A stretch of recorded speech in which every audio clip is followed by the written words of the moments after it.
Today, Canadian citizens and businesses interact with government services using a wide variety of channels. In person, by mail, by telephone, by fax, by email, and via the web. The same is true with government employees when they interact with internal services. Current electronic services fall short of meeting today's demands for an integrated user experience. This includes the ability to access services from any device, and even from other digital systems operated by the industry. To support these new interactions, a pure digital service channel is needed. This is where APIs come in. APIs form the basis for what we call government as a platform, which will support the Canadian government's digital service revolution. Let's take a look at how APIs fit into the enterprise.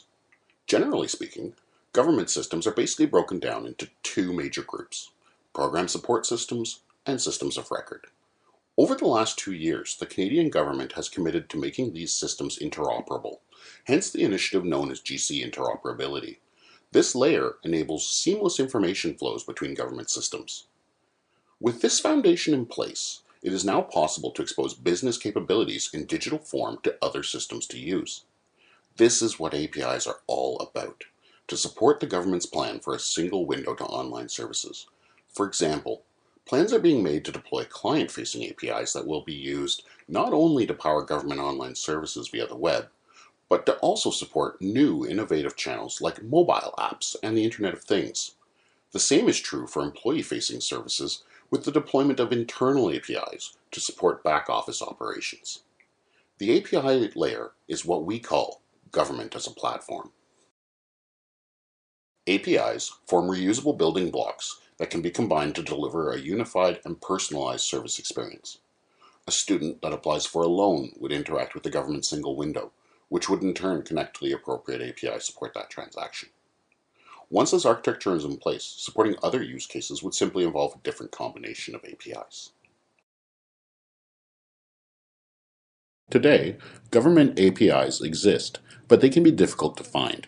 They are often intermixed with other online services, and there is no standard way to locate them based on user needs. The process of accessing an API is also unique with each API provider.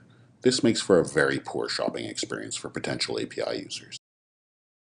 Time to introduce a technology to manage all those APIs. The API Store.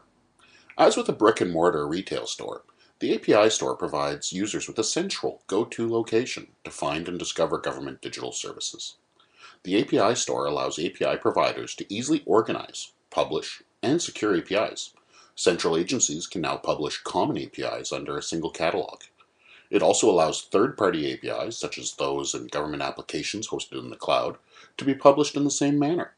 And since the API Store is fully multi-tenant, you, the API provider, could be given your own store shelf and control the publication of your APIs. The API Store is open for business. Today, the GC community can access the API Store's main portal. Search the main catalog and review community feedback. Browse API documentation and learn by example. Publish APIs using customizable workflows. And finally, get insight into the API uptake and track their performance. To learn more about this project, please join our group in GC Connects.